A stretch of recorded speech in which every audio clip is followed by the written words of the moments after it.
పేరట అందరికీ ప్రైజ్లో యెషయా గ్రంథం 51వ అధ్యాయం 7వ వచనం. మనుషులు పెట్టు నిందకు భయపడుకుడి, వారి దూషణ మాటలకు దిగులు పడుకుడి. మనుషులు ఎంతసేపు ఎదుటి వాళ్ళని ఎదుట అంటాం, నిందలయటం, మాట్లాడుతూనే ఉంటారు. కొంతమందికి అలా అలవాటు.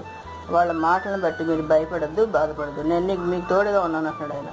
చెమ్మెట ఎట్లయితే గుడ్డను కొరికి వేస్తుందో అట్లాగా అవన్నీ కూడా పోతాయి. మీరు భయపడద్దని చెప్తున్నాడు దేవుడు.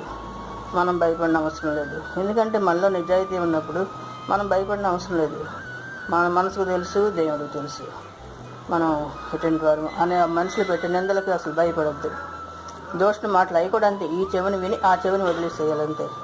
ఎందుకంటే ప్రభు అంటున్నారు, మిమ్మల్ని తిట్టే తిట్లు నన్ను కాదు, మిమ్మల్ని కాదు నన్ను తిడుతున్నట్టు అంటున్నాడు దేవుడు. అందుకని ఆయనే చూసుకుంటాడు. మనం దిగులు పడద్దు, భయపడద్దు.